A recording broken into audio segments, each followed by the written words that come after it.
Hatzigotohu, Matuhuro Christopher Nowajina. Buenos días a todos. Mi nombre es Christopher Aquino. Los saludo desde México, desde el territorio de Ntencunte, mejor conocido como Temuaya, en el Estado de México, en el centro del país. Me dedico a las artes visuales, a la pintura, la cerámica, la escultura, el performance.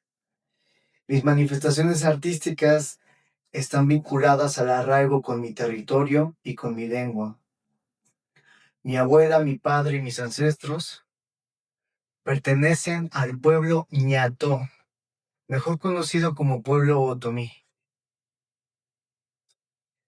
Conocer y adentrarme a este mundo solo me fue posible a partir de empezar a convivir y compartir tiempo y trabajo dentro de las milpas, los espacios en donde habitualmente nosotros sembramos las plantas de maíz, de las habas, las calabazas. También es el espacio en donde encontramos diferentes plantas para comer que se llaman quelites. Recuerdo la primera vez que entré a este lugar. Yo no crecí ni nací donde sí nació mi padre, mi abuela y mis ancestros. Cuando yo llegué a este territorio, yo tenía 15 años. Y esto fue porque mi abuelo paterno falleció. Cuando él desaparece de este plano, le hereda un pedazo de tierra a mi papá. Y es entonces cuando mi abuela le pide que por favor regrese al campo y que vuelva a sembrar maíz. Mi padre se había dejado de la siembra del maíz por las actividades del trabajo en la urbanización. Es entonces cuando yo empiezo a acompañar a mi padre para empezar a adentrarnos a este territorio. Cuando yo tengo 15 años, entro por primera vez a una milpa para sembrarla.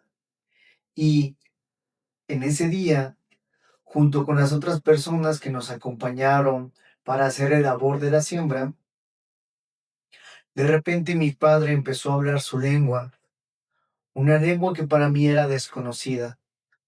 Lo único que mis ojos podían ver era una convivencia de personas que hablaban como con cantos de pájaros. Y para mí todo eso era intraducible. Yo me preguntaba sobre qué se estaba diciendo, pero también me pregunté quién era mi padre, quiénes eran estas personas, quién era yo. Yo pertenecía a este mundo. ¿Qué había pasado? ¿Por qué no me habían contado todas estas historias? ¿Y por qué tuve que esperar hasta mi adolescencia para conocer que mi sangre pertenece a un pueblo vivo? Con el paso del tiempo y conforme trabajábamos más la milpa, empecé a conocer más cosas.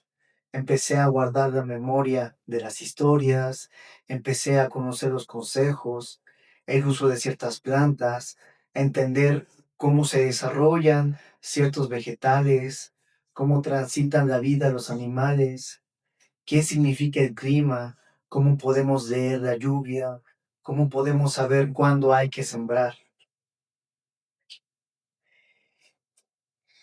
Las primeras veces que yo estuve en este territorio, también se me preguntaba si yo realmente era el hijo de mi padre. Para mí me generaba un poco de angustia porque no podía imaginar que yo no fuera hijo de mi padre.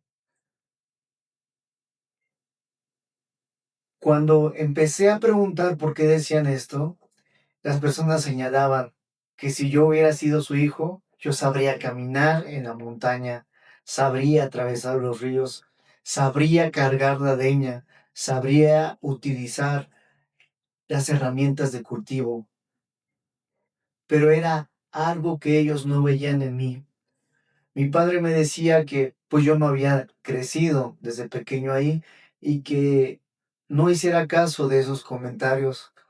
Sin embargo, hicieron mucho eco, pero en un sentido positivo, porque eso me llevó a preguntarme, entonces, ¿quién soy? En un primer momento me etiquetaban con el nombre de Mbojo, ese era mi sobrenombre. Mbojo significa una persona que no ha nacido en el territorio y que carece de conocimientos, que no puede vivir por sí mismo en la montaña. Y eso era al principio, un embojo, una persona que no tenía ningún conocimiento, que no conocía la palabra y que no entendía lo que estaba sucediendo en estos lugares. Avanzaron los años y poco a poco empecé a formar parte del equipo que se dedica a sacar los costales llenos de maíz. Ese momento significó un cambio en la forma en cómo me asimilaban dentro del territorio. Por fin era útil, por fin sabía algo, por fin podía colaborar en la siembra de estos alimentos. Y ahí fue cuando cambiaron mi nombre nuevamente. Y ya no era un embojo, ahora era un ñañú. Un ñañú es una persona que no conoces, pero sabes que está cerca de ti y lo reconoces como alguien que se parece a ti e identificas que él también sabe lo mismo que tú y que actúan de una manera similar. Yo ya no era un extraño, yo ya no era una persona sin conocimiento, ya sabía algo. La labor en la milpa, la labor en las actividades agrícolas, me siguió permitiendo escuchar otros mitos, otras historias y empezar a generar una familia dentro del territorio.